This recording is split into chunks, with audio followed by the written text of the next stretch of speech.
안녕하십니까? 오늘 주님의 은혜가 충만한 하루 되시길 축복합니다. 오늘도 우리에게 주시는 말씀으로 은혜 받으시길 원합니다. 요즘 정치인들이 총선을 맞아서 자신의 표를 얻기 위해 어디로 가는지 아십니까? 네, 맞습니다. 자신이 태어난 고향으로 갑니다. 왜입니까? 조금이라도 표를 더 얻기 위해서 그곳으로 달려가는 것이죠.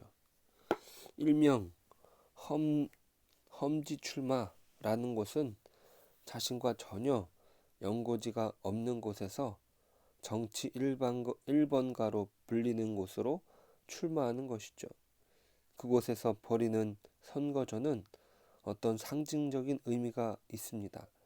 앞으로의 정치적인 분위기의 향방을 가를 수 있는 탐색전이라고도 말할 수 있습니다. 아무튼 고향으로 정치인들이 발길을 돌린다는 것은 어느 정도 안전을 확보하기 위한 전략입니다. 그런데 오늘 예수님께서도 고향으로 발길을 돌리는데 전혀 다른 결과를 맞이합니다. 어제 우리가 읽었던 5장에서와는 전혀 다른 분위기가 연출되죠. 예수님께서는 회당장 야이로의 집을 떠나 고향으로 가십니다. 어떤 이유로 가셨는지 잘 모르겠습니다. 여하튼 그곳에서도 예수님께서는 회당에서 가르치십니다. 그런데 사람들의 반응이 차갑습니다. 이 사람이 어디서 이런 것을 얻었느냐? 이 사람이 받은 지혜와 그 손으로 이루어지는 이런 권능이 어찌 됨이냐? 그들은 믿겨지지 않는 것입니다. 자신들이 알았던 예수님은 어릴 적 자신들과 같은 사람이었는데 무엇이 예수님을 다르게 만들었는지 인정할 수 없는 것이죠. 예수님께서 배척을 당하실 것을 알고 오셨는지 우리는 알 수 없지만 예수님의 체면이 이만저만이 아니게 되었습니다. 고향에서의 설교라고 예수님의 말씀이 달랐겠습니까? 아닙니다. 여느 곳의 말씀과 다를 바가 없었을 것입니다. 그러니 그들이 듣고 놀랐다고 기록한 것이죠. 그들이 예수님의 말씀을 들으니 그들도 인정할 만큼의 권위가 있고 지혜가 있었던 것입니다. 하지만 그들은 그것을 인정하고 싶지 않았던 것이죠. 왜 이들은 예수님의 말씀을 인정하고 싶지 않았던 것일까요? 그것은 그들이 자신들과 함께 동네 친구로 지냈던 예수라는 한 사람으로 여겼던 것입니다. 예수라는 이름도 그 당시에 아주 흔한 이름 중에 하나였습니다. 제가 어릴 적 철순이, 영수와도 같은 이 교과서에 등장하는 이름처럼 흔한 이름 중에 하나였습니다. 예수라는 이름은 그 동네에도 몇은 있었을 이름입니다. 그들에게 구원자에 대한 갈망으로 예수라는 이름은 흔한 이름이 되었습니다. 유대 역사가 유세푸스의 글 중에는 약 20명의 예수가 등장하는데 그중 저자와 동시대 사람인 예수만 해도 10명이나 됩니다. 신약 사본에 따르면 우리의 주님 예수 대신 풀려난 바라바의 이름도 예수 바라바로 불리기도 했답니다. 또한 사도 바울이 살라미 섬에서 만난 거짓 선지자의 이름 바 예수는 예수의 아들이라는 뜻입니다. 사도행전 13장 6절에 나오죠. 예수 구원자라고 우리가 알고 있는데 마리아의 아들 목수가 아닌가? 야고보와 요셉, 유다와 시몬의 형제가 아니냐고? 그 누이들은 우리와 함께 여기에 있지 않냐고?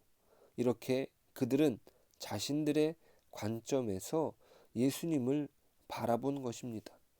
예수라는 흔한 이름의 사람이 능력을 행해봤자 얼마나 대단하겠는가. 그들은 콧방귀를 낀 것이죠. 예수님에 대한 그들의 평가는 지극히 인간적입니다. 그들의 말이 틀린 것이 아니라는 말입니다. 그들이 밟고 있는 땅에서 예수님은 그저 동네 사람 중에 한 사람일 뿐이죠. 예수님께서는 그렇게 지극히 일반적인 사람의 모습으로 오신 것입니다. 자신의 동네에서는 인정받지 못하는, 어쩌면 예수님께서 인간적인 정치 활동을 했다면 크게 성공했을지도 모릅니다. 축하받았을지도 모르죠. 왜요? 지극히 인간적인 활동으로서의 일은 그들도 충분히 이해했을 것입니다. 하지만 예수님께서 행하시는 일은 하나님의 아들로서의 사역이었기 때문이죠. 하나님의 아들로서 이 땅의 평화를 전하기 위하여 오셨습니다. 아니, 예수님께서 친히 평화를 선포하십니다.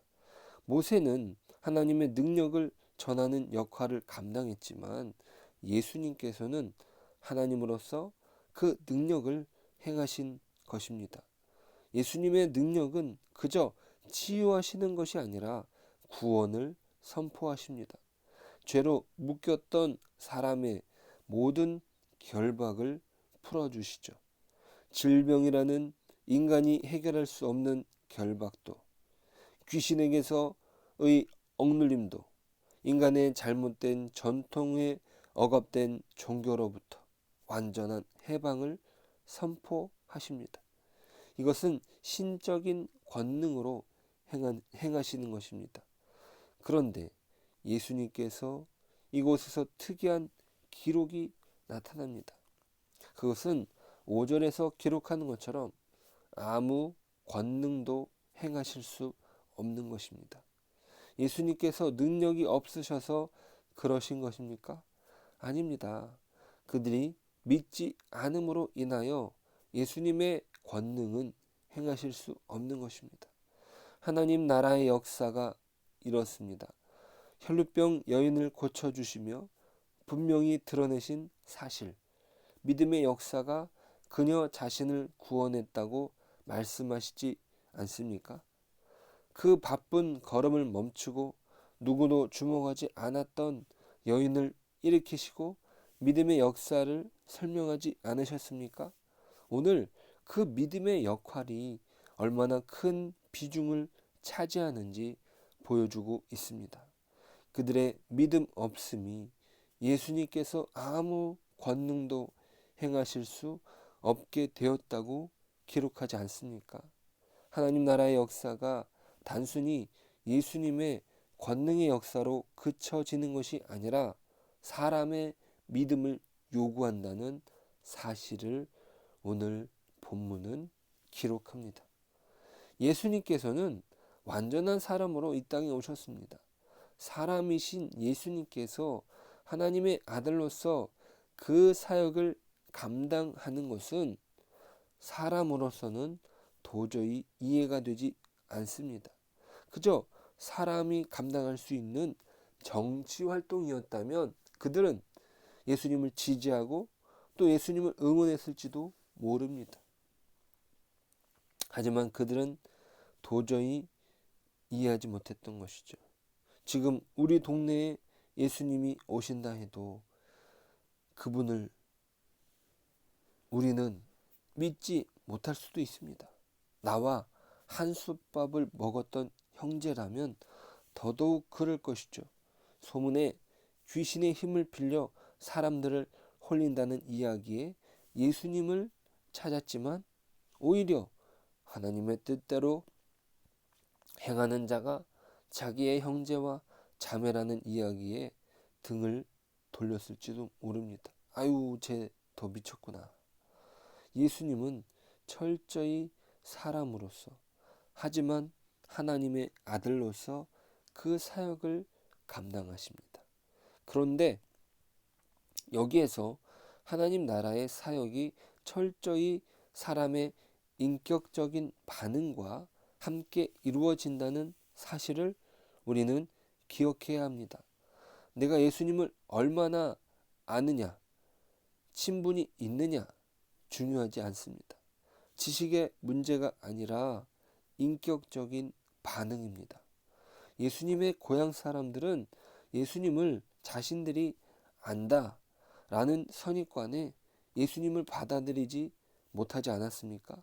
예수님을 아는 것이 중요한 것이 아니라 예수님께 내가 얼마나 의지하고 인격적인 교제 가운데 있는가가 중요합니다. 그것이 하나님 나라의 원리입니다. 예수님의 제자들에게도 말씀하시는 중요한 원리가 영접이지 않습니까? 자신들을 영접하는 자에게 복음을 전하라고 하지 않으십니까? 오늘 우리는 예수님께 어떻게 반응해야겠습니까?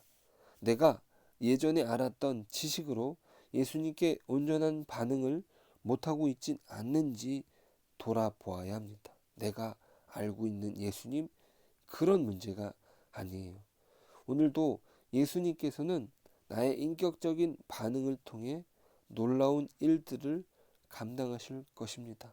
내 안의 진정한 변화는 예수님과의 깊은 교제에서 비롯된다는 사실을 기억하고 오늘도 예수님과 깊은 사귐의 시간을 보내시는 저와 여러분 되시길 주님의 이름으로 축복합니다. 기도하겠습니다. 예수님, 오늘 말씀도 감사드립니다. 예수님께서 전해주신 복음의 말씀이 우리에게 소중한 생명의 말씀인데 예수님을 인간적으로 알았던 동네 사람들은 오히려 예수님을 배척하고 예수님의 권능의 사역을 맛보지 못하게 됩니다. 어찌 이런 실수를 사람들이 하게 되었는지 놀라울 따름입니다. 혹 저희들도 그런 어리석음을 범하지 않았는지 돌아보길 원합니다. 예수님을 조금 안다는 교만에 우리가 스스로 빠져 예수님과의 관계를 소홀히 하지 않도록 도와주옵소서. 오늘도 주님과의 사귐의 시간이 충만하도록 인도해 주옵소서. 우리를 주님의 제자로 또한 부르셔서 주님의 복음을 오늘도 전할 수 있도록 주님과 귀한 교제의 시간을 사모하는 저희들이 될 수 있도록 도와주옵소서. 예수님의 이름으로 기도드립니다. 아멘.